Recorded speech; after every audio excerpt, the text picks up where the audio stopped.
Hey everyone, it's Liam, and welcome back to Cine Review Hub. Today, we're diving into the Wednesday series. We're going to take a look at some key details you might have forgotten since it's been 3 years since the last season. Knowing these will definitely make the new season a lot more enjoyable. The story kicks off with Wednesday Addams in a town called Jericho. 400 years ago, a man named Crackstone founded this town. He's such a big deal that they put up a statue of him right in the middle of the town square. For regular people, he's a hero, but for anyone with magical powers, he's absolutely despised. Wednesday, for example, lit his statue on fire. This hatred is a major part of the entire plot. About 400 years ago, Crackstone attacked the magical residents of the town, burning everyone he accused of witchcraft. The whole Addams family was part of this group. Only one person from the family survived, a woman named Goody Addams, who looks exactly like Wednesday. All the Addams family members since then are her descendants.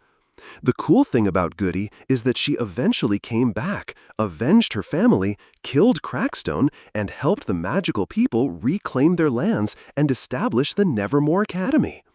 This is where we learn a cool truth about the show's world. There's a massive conflict between ordinary humans and those with magical powers. The magical folks are called outcasts, and as I said, they've all gathered at Nevermore Academy. Now, centuries later, humans and outcasts have reached a sort of peace. Outcasts are important figures because of their abilities, and you could say they're running the town's economy. So the regular people tolerate them. On the other hand, all the town officials, like the sheriff and the mayor, are regular humans. Nevermore Academy was founded in 1771, and the conflict between their ancestors still affect the students today. They're constantly clashing. For instance, at a dance for outcasts, regular people threw red paint on them. Now imagine Wednesday Addams walks into this situation. It's pretty cool how her character and the actress's performance were inspired by the villain from Alfred Hitchcock's Psycho. That villain's iconic laugh, for example, was perfectly recreated in the show. Wednesday's character is full of contradictions, and that's what makes the show so funny. Our protagonist has all the traits of an anti-hero. She hates color and sees everything in black and white. She's so pale that a doctor mistakes her for a corpse when she's on a morgue slab. When she sleeps, she holds her hands like someone in a coffin. She doesn't use phones or any technology, saying she refuses to be a slave to it. For example, she's working on a novel about a detective, and since she doesn't use a computer, she types it all on a typewriter. She hates hugs, has no friends, and sees emotions as a sign of weakness. She's incredibly blunt and loves violence. When a few guys bullied her brother, she got revenge by releasing piranhas into the school pool. In the last 5 years, she's been expelled 8 times, with the last time being for attempted murder. So, with this track record, they've sent her to Nevermore, which looks a lot like Hogwarts. The students at Nevermore are divided into 4 main groups. First, there are the Fanged, vampires, who we didn't see much of in the first season, but their roles will probably be bigger in season 2. Next are the Furred, or werewolves, who transform under the moonlight.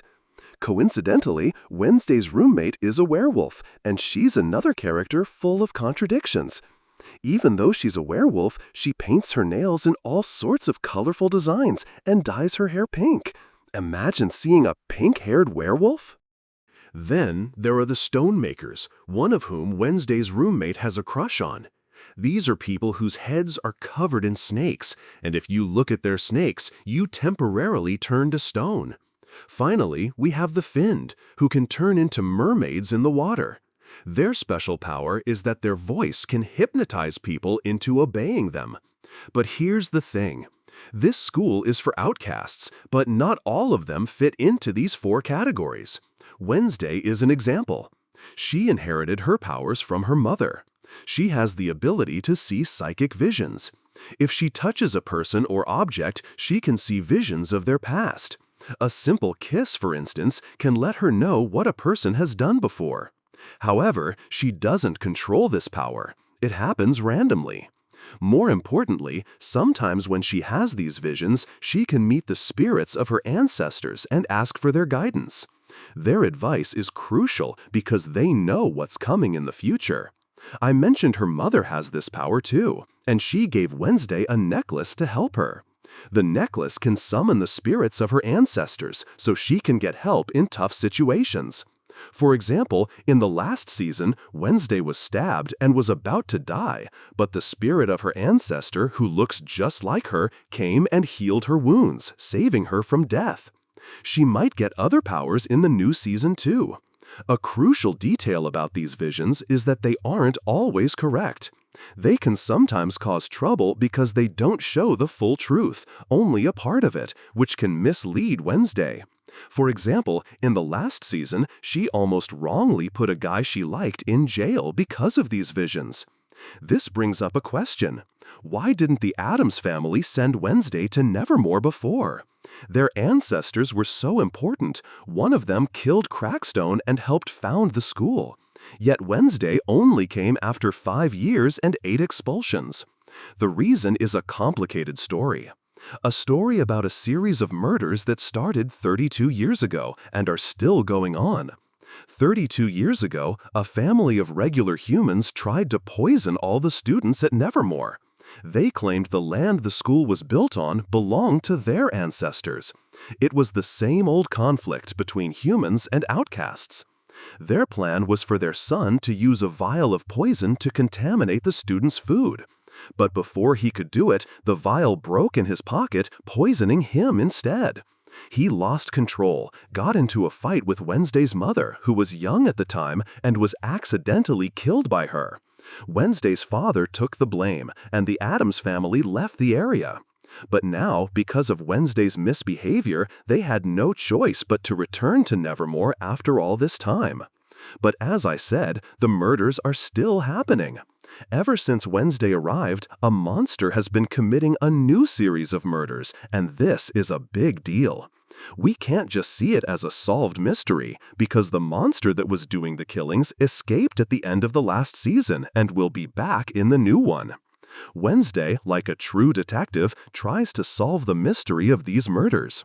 Remember I said she was writing a novel on her typewriter? In her novel, she writes about a detective who no one understands, and she puts all her experiences from school into her story. On her journey to solve the mystery, she gets help from a few new characters who will also be in the next season. One of them is her uncle, Fester Addams. He has some interesting traits. He was in prison in Tibet for 5 years and taught Wednesday martial arts, which is why she, despite her small size, can take everyone down.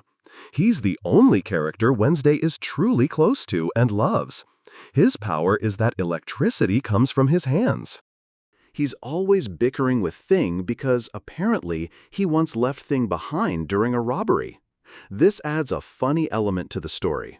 Since he's traveled the world, he has some good experience. He tells Wednesday the monster is a Hyde, inspired by the story of Dr. Jekyll and Mr. Hyde. It's an uncontrollable power for outcasts.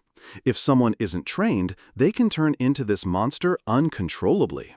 The interesting thing is that if someone correctly follows the instructions in certain books, they can become the master of this monster. That means the monster's mind can be controlled by a human. So, in our story, there are 2 problems: the monster and the person who controls it.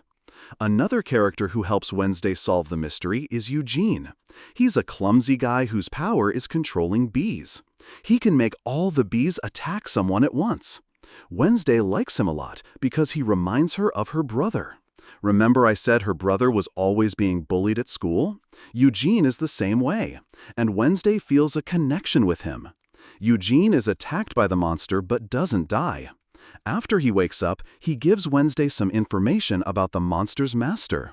To figure out who the master is, Wednesday starts investigating at school and finds out there's a secret society at Nevermore. She had to solve a riddle to get to it.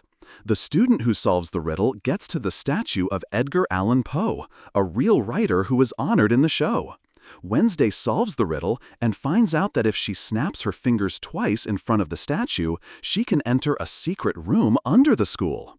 She learns that a group of students from centuries ago created this secret society to protect the school from the threat of regular humans. Today, even though the society is full of secret and important information and banned books, the current students don't use it well. They mostly use it for parties and having fun, except for Wednesday herself. With the information she gets from this society, Wednesday realizes the trouble started when a regular human got into this secret society. All the outcast secrets fell into the hands of a human. Wednesday finds out that the school's poisonous plants teacher is the younger sister of the guy her father killed. She's now at the school seeking revenge. How is she going to get revenge by herself? She wants to use magic to bring Crackstone back to life so he can once again burn all the outcasts in the world. And Wednesday also discovers that the monster is actually the sheriff's son. The irony is that the sheriff hates outcasts, especially Wednesday. But his own son is one of them and has become a complete slave to this regular human. To carry out her revenge plan, this human even kills the school's principal. But in the end, she doesn't succeed, and this was one of the coolest parts of the first season, as it had a huge impact on Wednesday's character. Remember I said at the start that Wednesday had no friends and saw emotions as a weakness? She didn't want to get close to her classmates. But at the end of the first season, all her classmates and friends worked together to defeat the villain. Eugene attacked with his bees, the Finned and Furred came to help, everyone worked together to defeat the bad guy. Their actions had such a big impact on Wednesday that she even jumped in front of a crossbow bolt to stop it from hitting her friend, risking her own life. After the fight, she even hugged her roommate. A few other important things happened at the end too. When they defeated Crackstone again and he was completely destroyed, the camera zoomed in on his ring lying empty on the ground. This was the ring that gave Crackstone his special powers. We'll have to see who gets this ring in the new season. Another important detail is that the poisonous plants teacher who brought Crackstone back to life didn't die. She was only defeated. She's still alive, and we'll have to see if she's back in the next season. Considering the actress who plays her is Christina Ricci, who played Wednesday herself in the 90s and was brought into the show as a special guest, she might be back for season 2. Even worse, after the monster was defeated by the werewolves and arrested by the police, the last shot of the season showed him transforming into the monster again, as if he had managed to escape. Season 2 is going to bring this monster back into the story, but this time without a master. Anyone could become his new master. There's another character who could cause trouble in the next season, Bianca. She was in a rivalry with Wednesday from the beginning of the season, but they became close friends by the end. However, this character has a strange and mysterious mother who became the leader of a cult. With her power of persuasion, she was scamming the cult's victims. She kept trying to get Bianca to join her cult, but Bianca refused. Maybe this character will turn into a villain in the next season. Besides the villains, a few new characters could be added to the story. One will definitely be the new school principal. Since this role is so important, they'll probably get a good actor for it, and we'll likely see another character full of contradictions. Lady Gaga has also joined the cast, but her role isn't clear yet. They're saying she might be the new poisonous plants teacher. There's another character who was really important in Season 1 that we haven't talked about at all, Xavier. He was one of the most important characters in the story. At the beginning, he had a crush on Wednesday, and their relationship got pretty serious. He even gave her a mobile phone. Remember I said Wednesday didn't use technology? She accepted the phone from him and was willing to communicate with him. We didn't talk about him because he won't be in the next season. Right after the first season aired, a bunch of sexual misconduct scandals involving this actor were exposed. He had apparently tried to have relationships with underage girls, so they wrote him out of Season 2. We'll have to wait and see what new male character they bring in to have a crush on Wednesday. And we mentioned Wednesday got a phone as a gift, right? She got it for the end of the semester, meaning the school year was over and the students were getting ready for summer vacation. All the events of Season 1 happened in just one school year. When Wednesday opened her phone, she realized her first text was from a stalker. We find out that someone had been following her the whole season. It was someone Wednesday trusted and was pretty much always close to. The person texted her, "It's over for you. I'm coming for you, and I'm going to rip your skin off." And we know the monster has escaped and has no master. We realize that Wednesday is going to have a new criminal case to solve in the new school year. When she was finishing her novel, she wrote "The End" and put a question mark next to it, which now shows us that she's going to write a new book and start solving a whole bunch of new mysteries in the next school year. Well, folks, that's all the info you need before you watch Wednesday Season 2. Comment your thoughts below. Thanks for watching until the end. Don't forget to like the video and subscribe to the channel. Until the next video, take care.